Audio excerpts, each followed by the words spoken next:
How do you... No, this is what I was going to ask you. How do you go about networking? Well, I used to go to these meetups. They have like animation meetups and stuff in the city. It's called an animation exchange. So I used to go to those. Like in person ones? Yes, like real people talking to them face to face with other professionals and stuff.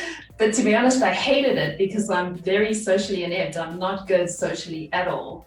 So I stopped going to those. I did meet a few people, and then a few years later I went to like these sort of drawing meetups. It was a drink and draw sort of thing. So you go and like have a few drinks, you draw together, that sort of thing.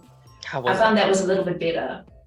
It was just a lot more chilled, you know, because you're just hanging out and like drinking and drawing. So I met a few like people, not so many animators, but a lot of like illustrators and other graphics industry related people. And I made some pretty good connections because obviously we all sort of intermingle industries anyway.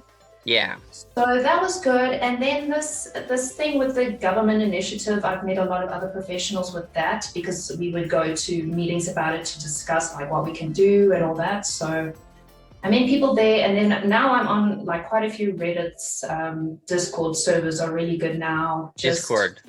Yeah, Discord for me has been quite a good one. It just seems the conversation flows a lot more easily. Facebook groups.